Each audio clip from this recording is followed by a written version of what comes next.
time to go off the Richter scale, that is.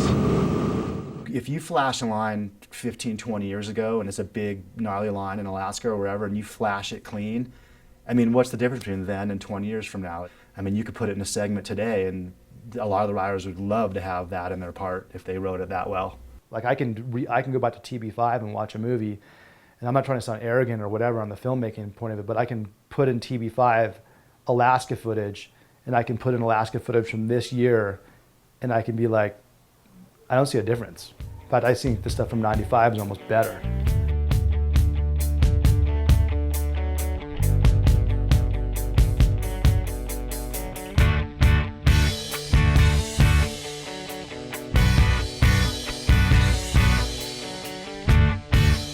Yeah, TB5 Johan part was the one for sure. You know, it still is. You look back at that part and it could, if he filmed that right now, it'd still be a groundbreaking part right now, I think. And that was pretty cool to witness that, you know, firsthand, see it with my own eyes.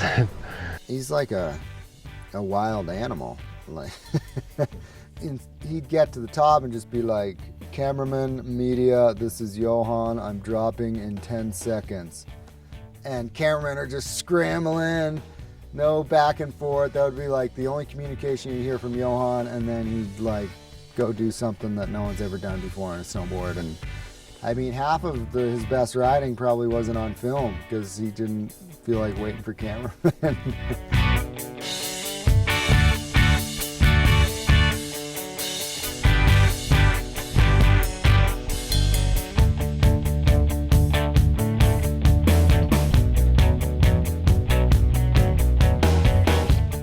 Yeah, I just watched the first Tanner movies from 1 to 6 just a few weeks ago. And man, the riders, they were just sending it off the sketchiest jumps and like bigger than they're doing today. So sick. I got so pumped just seeing backflips off like the biggest cliffs and front flips. Just sending it. I like that. Noah's descent in TB5 on Super Spines is hands down, you know, changed what that dream run was in big mountain riding in one line.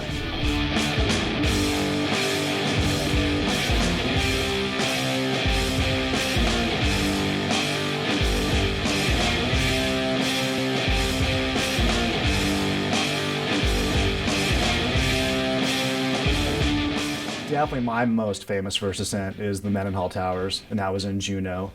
We had a heli, and we're like, we want to go there, we want to go there, and we just started pointing the mountains, which are all basically now the runs that are right off the road, but at that point they were all, you know, a good portion of them were first ascents.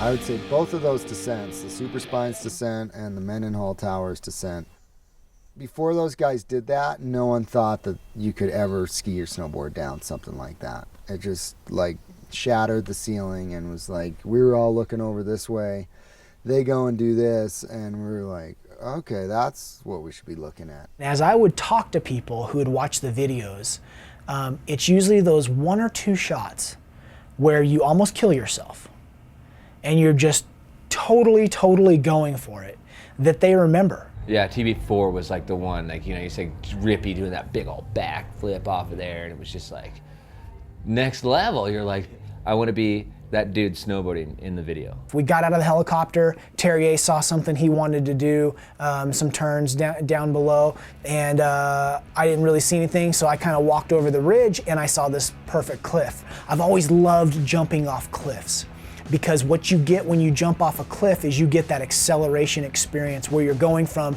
going really slow and just feel that drop rate.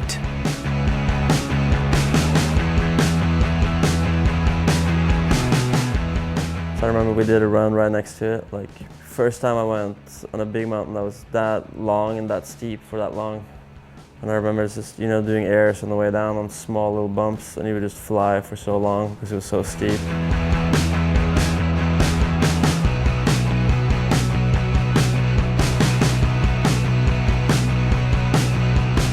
I remember him being like, you know, this is sketchy, this is sketchy. Like, of course it's sketchy. We're flying around in a helicopter, like looking over, you know, these crazy peaks. The whole like intensity level, you know, when you go first is obviously a little higher because you don't know what's gonna happen and stuff. Victoria was up there too, and Jim. I'm like, yeah, sure, you can go first. And then Mike got on the radio, Terry, you're going first and you're going now. I'm like, okay.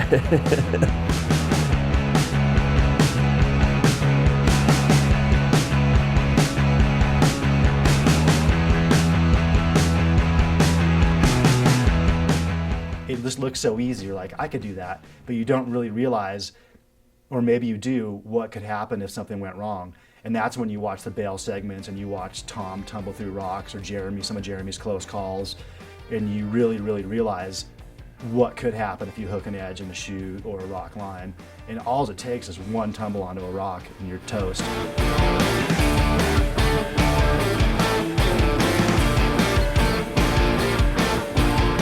You know, you'll show a video and people would just be like, oh dude, I would have done that, or I would have went there, or I would have done this. You're like, dude, you got no idea what it looks like when you're riding down that. Like, dude, you're like either scared as shit or you just forget where you're at. And it freaks you out. And then everybody's like, oh dude, it's just riding a line, doesn't mean anything. It's like, dude, you have no idea what it takes to freaking do that stuff. Like, it's gnarly.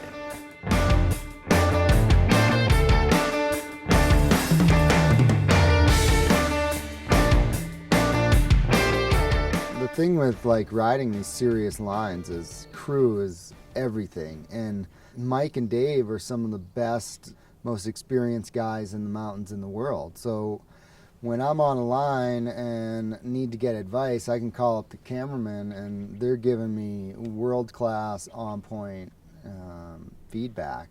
Even me, I'll let my guard down, you know, just not thinking, hey, is that guy in the right spot to respond to a rescue or whatever, you know? You see people and there's, you know, just 3 dudes on the slope at the same time, and that guy's in the way of the Abbey, and there's some guy standing on the cornice, and that guy's snowmobiling here, and just no one, they're just like, dude, what if something happens, you know? Like, is anyone ready? Is anyone even paying attention here?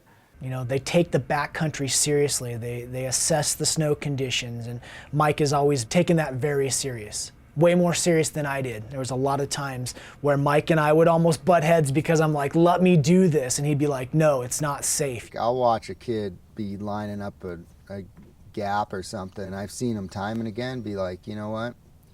I haven't seen enough out of you that tells me that you're gonna make that gap. You came up short on this jump, you overshot this jump, and there's a 5-foot sweet spot, and if you don't get it, you're gonna hurt yourself.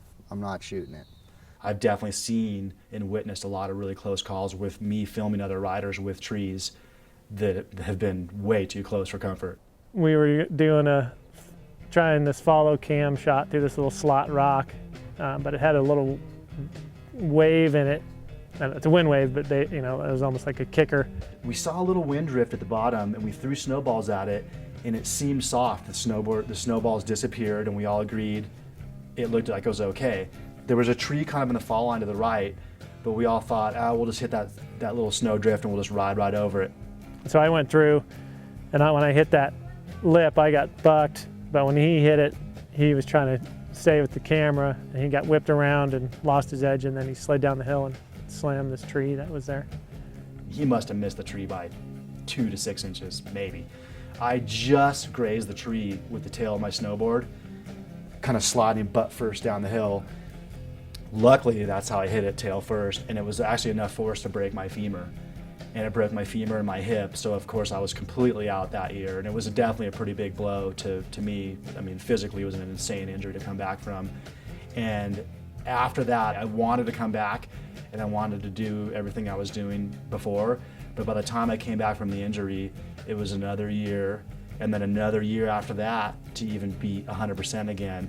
And at that point, I was a couple years older, and I just kind of realized some things, and I kind of lost the desire after that. It definitely, I would say that kind of, in a sense, breaking my femur put an end to my snowboard career. So, yeah, definitely, trees don't move when you hit them.